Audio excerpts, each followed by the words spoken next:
Hey everybody, this is Don't Hate the Gamer. My name is Tyler, And I'm Mike. and we're going to chat about some video game news here. It is late September. Mike, before we jump into that though, what have you been playing? Uh, well, I've actually had a few things on my plate since the last time we talked. I went back to Long Dark after a couple of patches went in, and it finally fixed that bug portion where I was at, where I actually Nice. could complete the main storyline. Um, there was an issue with the second episode that they had so far is that the um, basically you have to hunt an animal Hmm. and you have to encounter him about 6 or 7 times. Well, after you get to the third encounter point, either the pathing would be off or the waypoint stuff would be off, where he just wouldn't spawn in further locations. Hmm. They went in, they finally fixed that, and I was able to complete the episode. So, Interesting. and the episode stops on a major cliffhanger. I was about ready to grab my monitor, shake it, and yell, "That's it? You stopped it there?" Like a episode two kind of cliffhanger or Yeah, something like that, where it was like, it's the last thing that happens is you're knocked out. Let me put it that way. hmm, You're clocked interesting. in the face and get knocked out by some guy. It ends on that, All right, nice. which is just nuts. So I'm chomping at the bit for episode 3 of that to come out. When does that come out? Do you know? They literally have said we are not putting a release date to this because we don't want to put pressure on our developers to have to this specific deadline and Interesting. screw things up. Which Huh. I don't mind the when it's done from some companies, and since they're taking the stance of we want to do this right, Yeah, yeah, so I really don't mind them taking that stance. yeah. Makes sense. Cool. Well, I've been playing a couple things actually. I've a lot of Destiny 2. This weekend has sort of been troubling. I mean, I think people are playing this game. The servers are a little bit stretched out a little Right, right. right now, so I get kicked quite a bit, which is a Hmm. bummer because I'm trying to finish up sort of the main story. There's a few things that are sort of locked behind. Like as you go through the story, new things become available in the world. Right. So I just unlocked like patrols and stuff. Hmm. So I want to get through the story so I can sort of get everything sort of available to me. But man, this weekend I play for half an hour, 20 minutes, and boom, I get kicked out. Hmm. Um, so it's been sort of frustrating. I know that's just because of the strain of people wanting to play, Right. especially with the new raid coming out. So I get it, but it's still like annoying on that Yeah. end. So Yeah. in the meantime, like whenever that goes down, I'll switch over to Near Autonoma or Automata, Near Autonoma. I keep doing this wrong. Near Ne- Automata. Yes. That second T I always screw Yeah. up. Let's just call it near. Near, yes, the new Near game, There we go. which is great. I mean, it's like it's platinum games, so it's got that crazy like quirkiness to it, but Right. awesome fighting system. Right. Spec- Bizarre but interesting setting. I think they called it spectacle fighting. Yes, basically super flashy. Yeah. Yeah, it's awesome. So hopefully the next week or two, I will have Destiny, the story finished up, and then I know Nier has like a few playthroughs. Like the story Right. changes each time. I don't know Right. too much about it, other than if you play through it just once, you're missing a lot of the game. That's what I've heard. So I'm super interested to play some more of that. So that's what I've been doing. Also, I want to mention real quick, even though I haven't played it yet, I have Final Fantasy IX Right. just sort of dropped on PS4. PSN. Yeah, Yeah. like last week. Out of nowhere. It was just like, hey, this is available. So I've sort of got that ready to go, but Mhm. chances are I won't touch it for Oh, a few weeks, there's actually unfortunately. uh, in my usual addiction of Final Fantasy 14, there's actually a link to Final Fantasy 9 in it that's coming out in the upcoming raid tier. Oh, wow. Yeah, in when 4.1 lands, the adventurers in the latest expansion area are going to look up and see the Prima Vista is floating above the city. That's awesome. And it is the Imperial Opera ship. That's awesome. And apparently you're going to go up there and you're going to... The performance, I guess, is going to be the Tales of the Zodiac Braves, which is the Final Fantasy Tactics stuff. Man, that's pretty cool. Yeah. And it's... I just want a Y-Graph fight. Okay? I just want to get up there and there's going to be this hard-as-balls fight that people are going to smash their faces against. That's what Y-Graph was in Final Fantasy Tactics, okay? It was a you must be this tall to ride. I'll have to log back in. That's pretty awesome. Yeah. Well, it's late game stuff. Yeah. So, I'm going to give awesome. it a try, because I'm sitting at max level waiting for the next shit to do. And since they came out and said, yeah, this is going to be based off of Tactics, I've just been drooling and chomping at the bit for more info. That's awesome. Well, yeah, so we're recording this. It's September 24th. So the next week, there's a couple things here that I want to call out to pay attention to.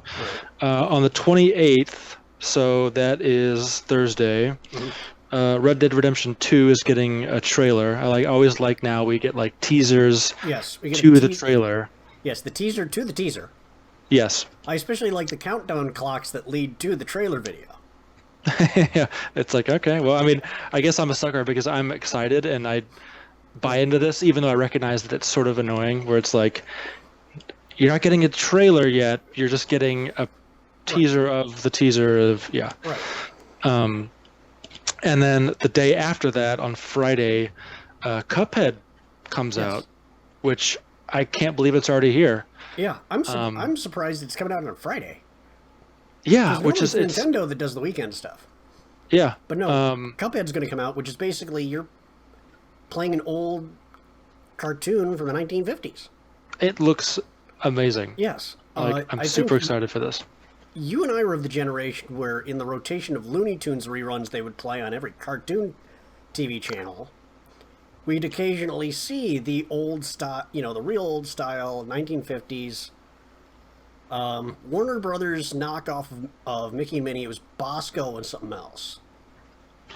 Yeah, and I think that was even like 30s. I mean, I think some of those were really old. But it's that cartoon style. Yeah, yeah. And it's just, this looks amazing. I mean, I've been intrigued about this since it was announced, and I think everybody has, because the art style is so incredible. Right.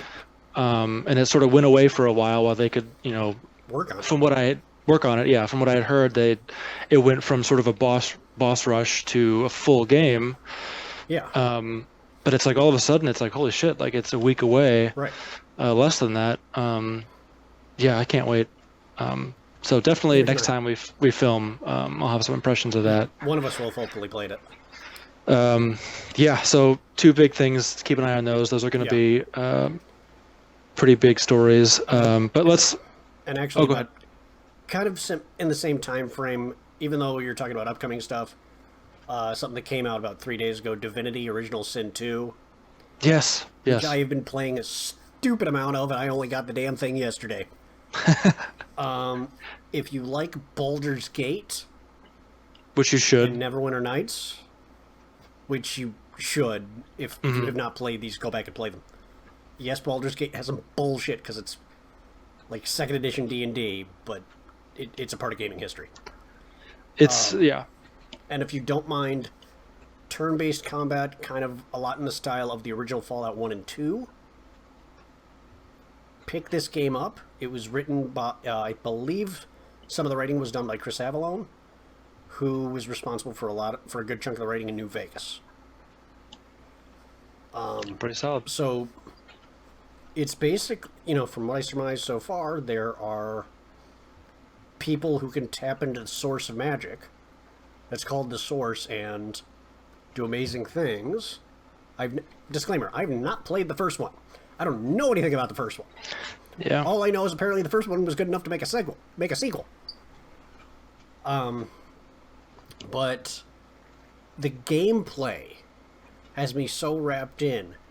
You have so many options for interacting with NPCs, for completing quests, for just doing anything with the world. I mean, I've got a character as part of my party that has this ability called Pet Pal, and that allows you to talk to animals.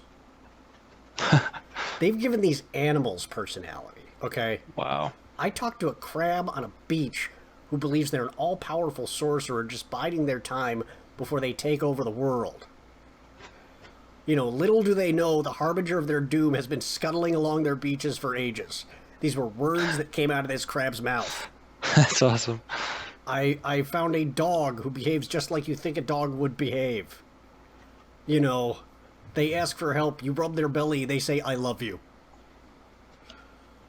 Well, I think it's what's interesting is, and I don't know, I'm sort of projecting a little bit, but it seems to me like Witcher 3 game, like the last year or two, a lot of effort really has been put into actually making, side quests and NPCs just more fleshed out in general. I'm all for It's, oh, absolutely. And I think it's interesting, I do love Final Fantasy 14. I've played it, I don't know, probably 50, 60 hours, which I realize is like really not much for a lot of people. Right. But it is interesting playing through the main quest of that when I think about 100 quests are essentially fetch quests. And then you've got, the Destiny 2 where it's a very short sort of campaign, but it sort of gets you along as quickly as possible so you can move on to the raids. I just think it's interesting to see sort of the formula of like side quests evolve in the last few years, especially, and that's awesome. It's like NPCs should be, everything should feel living and breathing, and the fact that they're doing that with animals is like crazy. Right. But it's pretty cool. I mean, I actually took a peaceful option when dealing with this ghoulish wight on a beach that was eating bodies. That's awesome. It was, and it's stuff like that, the little things. There's even a undead character you can recruit into your team who's a skeleton.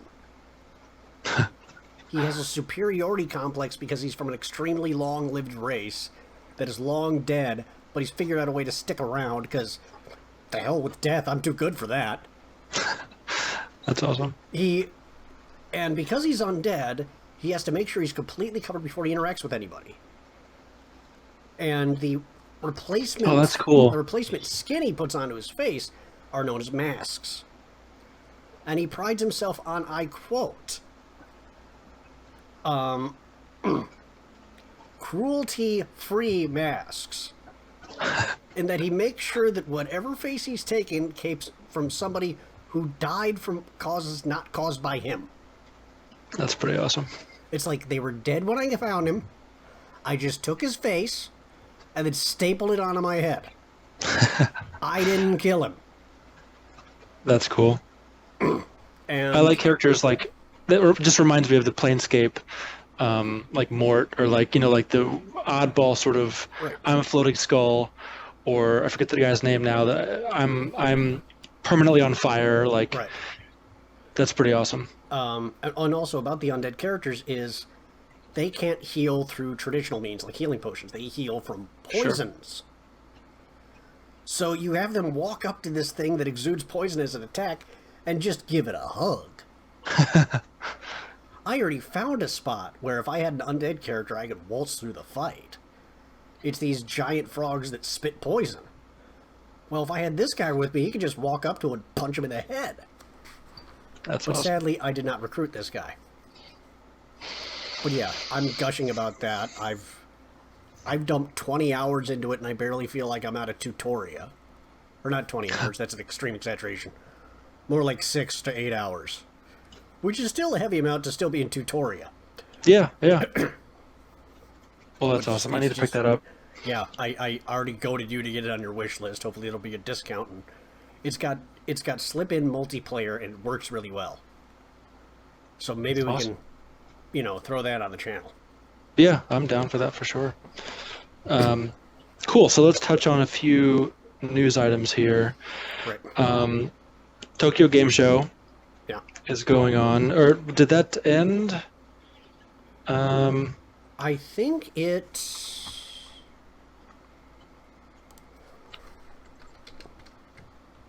I feel like I forget the time difference. Right, it's the start and ending. Um, Not a big deal. Right. So lots of new game news coming out of there, obviously. Hmm. This is, partly the Final Fantasy IX, like, it's available. That was just pretty much announced Right. here as well. Right. New stuff on Monster Hunter World. Do you want to talk a little bit about that? I know you've been following that pretty closely. Yeah, they came out with far more details. There's a release date finally out for it, which is going to be very early. Well, let me just pull it up exactly. It is surprising as far as the, yeah, here we go. It'll be January 26th next year, 2018, for the main two consoles, PS4 and Xbox One. It'll be later that year for the PC release date. That's the reason it didn't stick too heavily in my head, is because I'm waiting for the PC release date. Yeah, yeah. They came out, they announced the names of a few of the new monsters for this iteration. They showed that the tutorial for the weapon usage is going to be different than previous games. In previous games, they basically said, yeah, here's your weapon. That's the weakest big monster we can put you against. Go slap it. Here's how you do the basic of the basics. Go experiment. And that would kind of work, but it's also trial by fire. Mm-hmm. Now they're apparently going to put you into this practice arena where it's just hit these boxes and barrels and stuff with your weapon using these combos we tell you about. So it's a bit smoother of a trial. But they also released, I think there were about 3 new monsters that were shown and properly named, including the big, if you've seen the trailer, there's this big monster that emerges almost out of a canyon that looks like he's made out of lava rock. And this thing is immense. And in fact, the first opening trailer shows your hunter running on this thing's back for a while before you realize you're running on a living creature's back. That's awesome. Yeah.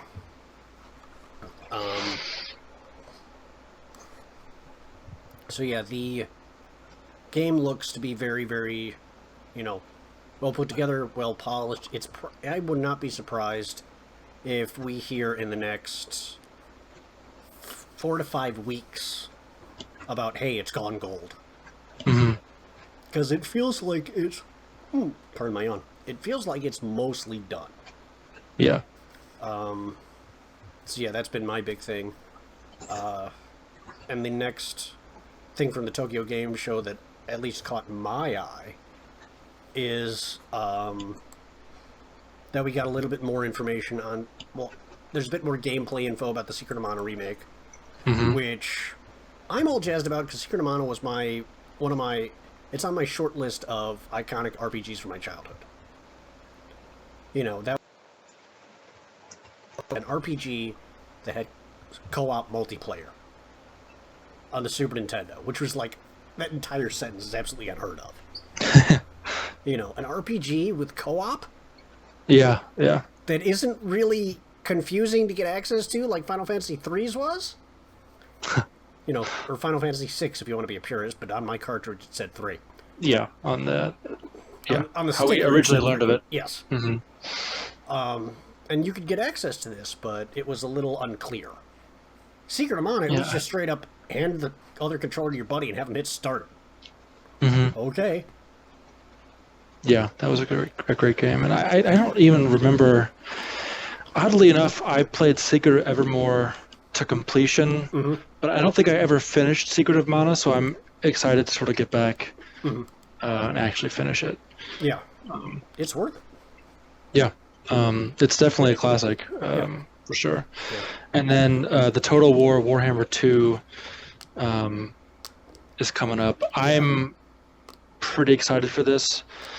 I was a big fan of the tabletop Warhammer. Yeah. And seeing it sort of in motion, like it's cool. It's like a mix of like a game I'm legitimately interested in and also sort of nostalgia. Right, I can understand that. How many armies did you have back in the day? I think I had, as far as playable, like ready to go, I think I want to say three. Dear It was like God. Britannia, Lizardmen, and I don't think I ever had a finished Orcs and Goblins. I think I had a working Chaos, but it wasn't put together very well. It just sort of Kind of was. could be played. Yeah. But yeah, man, I do sort of miss that game, but I thought I don't miss how expensive it was. well, yeah, it was expensive, and Yeah. at the time, it would take like 8 hours to finish a game Right. because there were rules for everything. Yeah. Um, Yeah, and which oh, go ahead. well, it's just you had to have a minimum amount of units on the field, but managing all those units took forever and a day. And I mean, there were rules for like how scared, like they could panic and run, Right. like things like that. You were constantly checking for stuff. Yeah. And I know in the last few years they've Oh, revamped the rules quite a bit. in the opinion but of some, I they haven't kind played of it. said, "Let's make this like 40K," which is good and bad Yeah, because it got to the point of being so absurdly like 40K, it was insulting. I mean, like soldiers would literally look like space marines out there. So Yeah. it looked like they were also going the cheap route, trying to reuse the molds for stuff. hmm But no, I tried to get one army going. Of course, I picked the Dark Elves during the edition where they barely made all of the Dark Elves. that's funny. Yeah. Oh, no, not for me. Oh yeah, yeah. At Oh, the you time, we guys had to had- rely on our comic book store to like supply Right. us with stuff. Right. You guys had all these bitchin' heroes. I find out later all they ever made for my guy was a Dragon Rider, and that's it. They never made That's any of funny. the other heroes. That's funny. You know, I know David had High Elves and Brentonians. Did he have anything else besides that? Did he have Wood Elves? Maybe dabbled a little bit. I know Corey had Lizardmen out the ass. Jared had Dwarves, and I forgot we were like Fucking all dwarves. into it. yeah. That's funny. Well, here's the thing: you guys all up in the primo seats of the neighborhood were all into it. I was trying to get into it. So, yeah. So I'm happy to see Warhammer Right, alive and in video game form. right. Total, Because yeah, we're not collecting the miniatures anymore. God no. The first Total War apparently had. Okay, let's see if I can remember this right. It had the dwarves, it had the Empire, it had the undead, it had the orcs and goblins. I don't think Chaos was officially playable. Yeah, I don't think so.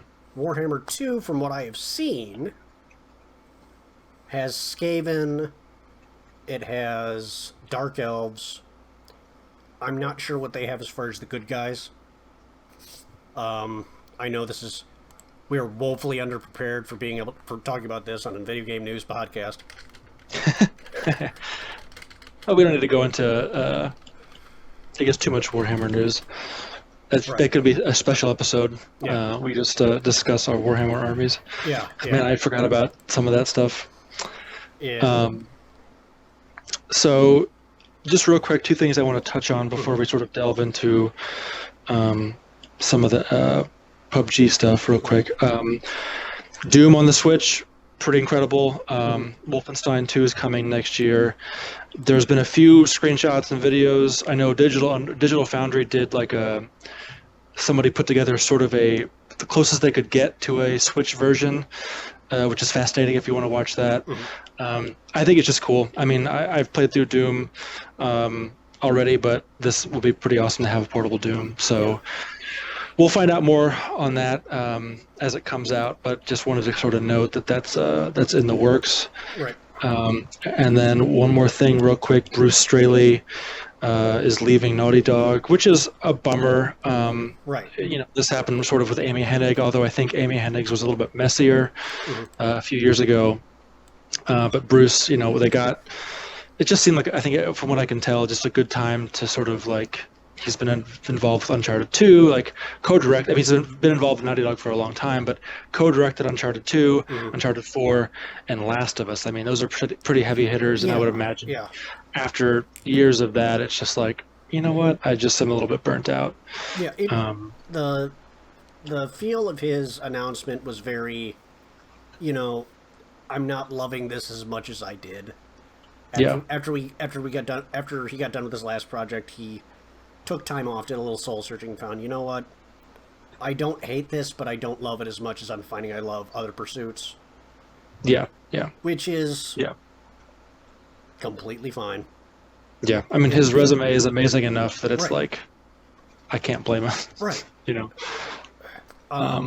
In this age of where some people are leaving and just trashing their company behind them, to have exits like this where it's just, you know, this place treated me right, I did wonderful things here, but I want to move on and try new stuff. Yeah. Perfectly reasonable. Yeah. Absolutely. So wish him the best for sure. So PUBG, I think you know more about this than I do. What's going on here? Well, here's the thing. I don't think even the people who worked at PUBG know what the hell they're doing. Yeah, I guess it does sound a little bit like that too. It seems that... Okay, let's back up to a little backstory as to why the PUBG developers have their panties in a knot. Pardon the expression. Pardon the expression. It's the best way I know to phrase it. Fortnite, Epic Games' latest release for kind of a mobile tower defense game, has come out with a mode that is the Battle Royale type mode that has become popular with these third-person shooters. Where it's, you know, you put everybody out in the middle of nowhere, scramble a bunch of weapons around, you get weapons, you make some deterrent, try to herd them all together so that they start shooting at one another. Last person standing wins. Well, PUBG has made that kind of an art form. They've been refining it ever since that game came out. Well, Battle Royale, you know, Fortnite introduced their version into their game. And from some of the interviews I've seen, the PUBG people are unhappy with the fact that that PUBG is referenced in the promotional material for Fortnite's Battle Royale. And they're considering, if I'm reading this right, Bluehole says PUBG was used to promote Epic's Battle Royale game without our knowledge. So it literally reads like...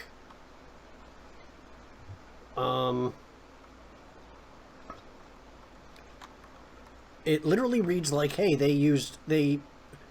odds are they probably made comparisons to PUBG when they were describing Fortnite's Battle Royale. Well, people aren't even, and everybody's reading this, even the interviewer at PC Gamer that's interviewing let me get his name here. The Bluehole VP and executive producer Changhan Kim, it depends on how Americanized his name has gotten. They've got him as CH Kim. Awesome, we'll go with that. Mm-hmm. Christopher Livingston at PC Gamer interviewed CH Kim, and throughout this interview, he is asking him, okay, but what are you angry about? But what are you exactly going after Epic Games about? And the fact that it seems to me like this might be hey, this annoys us, how can we make them stop? And they don't have much legal foothold about it. Mm-hmm. There's not much legal precedence about this. It's just, it's one of those things where when you become so heavily associated with a game mode, it's going to happen. It's like when Doom made first-person shooters big, everything got compared to Doom. Yeah. When Final Fantasy and Dragon Quest made RPGs big, everything got compared to Final Fantasy and Dragon Quest. Tactical top-down shooters. Everybody compares that to XCOM. It's one of those things of it's going to happen. Yeah, sure. And I think what the PUBG devs are getting angry about is this thought of, well, you're trying to, if you do this, you'll pull players from our game. Well, no, I seriously doubt that. Yeah. At least not on the scale that they're afraid of. Because there are a lot of PUBG zealots and enthusiasts and loyalists. And and PUBG is going to play on its own. Like the way PUBG is going to play, and this Fortnite Battle Royale is going to play the way it's going to want to play. Mm-hmm. And I don't think that there's going to be so much overlap that PUBG players are going to leave en masse and say, no, I'm going to go over to Fortnite. No. All right, Fortnite's root is a zombie apocalypse game. PUBG is, let's get a bunch of angry people in their underwear, drop them in the middle of Russia, and give them some handguns. Interesting. Yeah. It's a lot of, hey, let's kick up a bunch of dirt and dust and see what we can get. Sure. And this was just a couple days ago, so I'm curious to see how this sort of unfolds, if there's going to be a statement coming the other way. Right. Interesting. Okay, we'll keep an eye on that for sure. Yeah. So last thing here today, final topic. Steam updated their review system to hopefully combat some of these review bombs that have been I think this has been a problem for a long time.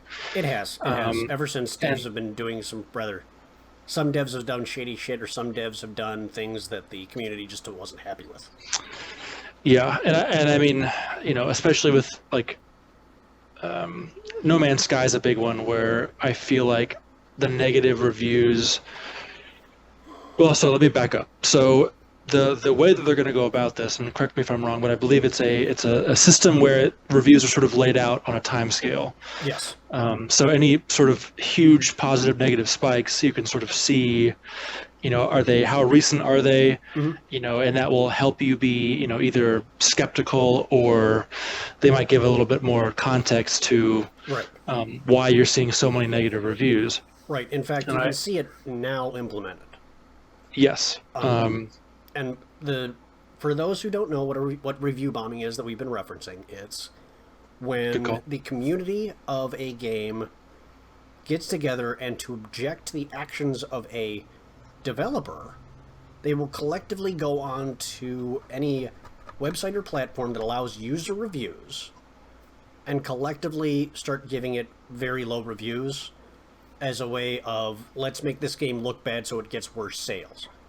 It's the most effective. It's a very effective way it's an outwardly apparently effective way for customers who have already purchased a title to voice their objections to when they are of the belief that the only thing this company is going to look at is if we hurt their wallet. Yeah. So that's why they do it. But at the same time, some of these review bombs can be from just, we are unhappy with the change the developer did, even though they were justified. We just want to be a bunch of angry people about it. Yeah. Or some sort of, it could be any campaign. reason. Yeah. Trolling, yeah, exactly. And I think this is sort of long overdue steps in general to help combat this is long overdue. I think even things like, if you see a thumbs down review, but only, 0.1 hours played, I know when that was added, however many years ago, that was helpful because it was like, if somebody thumbs down played for 0.1 hours, it's like, okay, I don't have to, take your review into consideration so much. And this is interesting because I feel like, this is should have been implemented a while ago, I feel like, because I was thinking about the case of sort of No Man's Sky, of like where it wasn't bombed so much as, you could see over the timeline a lot of negative reviews at first, and you could see if it sort of climbed out of that hole over the months and months and months. I think Right. that would be a great sort of use case for a legitimate sort of timeline of improving a game. I think the issue comes, like we've been talking about, review bombing specifically, where it's like, I think a lot of cases it's just sort of troll campaigns. Right. And we saw one recently, without going into too much detail, because time-wise, Firewatch, I know, was a recent victim of this, and they had all sorts of negativity sort of right in a row recently, and I feel like that was, trolling. Right. And if you went onto the Firewatch page and saw, oh, they average this many negative reviews, it's a pretty misleading, score. And I think that's sort of what you're talking about, what they're trying to combat, of like, yeah, like now we can see, oh, these are all in the last week or two, so something must have happened. Right. It was all after this day. Yes. And they spiked almost unnaturally hard. Yeah. I think so Valve is sort of slow to implement, I think, some things. I think something like this has been needed for a while. I think this is a great step. I guess the question would be, what are some of the next, what could be a next step? If there was something else they added in a few months, what would that be? And I'm not sure, because I think that you do get into sort of messy territory where, should you have real names? That kind of stuff. And also you have to be respectful about, you don't want to censor too hard that you come off as an authoritarian regime. Yeah. But at the same time, you have to be able to identify, oh, this person is completely baseless in their accusations or in what they're saying. Because some companies with a varied library will all of a sudden have all of their titles, spiked hard into the ground because of a decision they made with one game. Yeah. And I would agree. Oh, go ahead. Sorry. Well, I feel that some titles will be helped by this, even with honest reviews throughout their timeline, if we look at titles that are supported for a very long time, like an MMO. Yeah. If you look along this like a timeline, and you see, okay, positive, mostly positive, oh, there was a slip there, like for the duration of an expansion that didn't do well. Mm-hmm. Oh, there's a slip there, and you can see over the lifetime of a game when the controversies happened. Yeah. Which just can be interesting if you like researching, the history of a game, that type of thing. But I think the next step that I would like to see is some sort of context. It would be great if on the timeline you could sort of click into reviews from that time, or some sort of, because right now if you see like a huge drop in positivity, you'd still need that extra step of like having to Google like what happened with this game around X date. Maybe in that same graph we have a mixing of the, how with every game they compile the news related to that game. Yeah. Maybe if you mix that with the review timeline, you could see, oh, this news article came out about this game here, and about 2 days later, the reviews for this tanked, like the developer came out and punched a baby. What happened? Yeah, it is sort of a bummer, because I feel like there should be sort of a mixture of, if you click onto a certain time, it'd be great if like sort of the top review came out, and it was like, here are my issues. I think that the unfortunate thing is so much, we were just talking about sort of some of the Divinity reviews that are funny to read, but really not very helpful. Right. And I think that's sort of the issue that we see a lot, where people use Steam reviews as sort of a way to make jokes, or like, they a lot of them are unhelpful, I guess is what I'm getting at. And it'd be cool for a way to sort of filter a helpful, sort of like Amazon, like a helpful review from a certain time frame. Right. But, we're sort of just speculating and throwing out ideas here. Yeah. But I think it's a good first step. Not first step. I think it's a good step. Hopefully they keep doing that in the future. I think it's super interesting to see, and it hopefully will combat some of the trolling. So yeah, that's that. Anything else you want to chat about before we call it a day? Not really. Just get Divinity 2. Okay. You'll thank me. Yes, yeah. Well, I'm going to take your advice. I think in Yes. the next week or so. If there isn't a sale in the next week, which there probably won't be, I think Right. I'll just pick it up. And we should do some co-op on that Oh, for that'd be sure. perfect. Yeah, I mean, other than Cuphead, like, I think that about covers it. Yeah. Keep an eye on Cuphead. I think it's going to be awesome. I will have some impressions of that next time we chat. Awesome. It is pre-ordered on my end, so I'm excited. In fact, Cool. if you're signed up to Green Man Gaming, you were probably emailed a voucher for 25% off. Yes. Good call. Good call. Awesome. Well, everybody, thanks for watching. We will be back hopefully in a week or two with another video and some impressions on what we've been playing and a bunch of new news stories. So thanks again for watching. My name is Tyler. And I'm Mike. Have a good day. See you, everybody.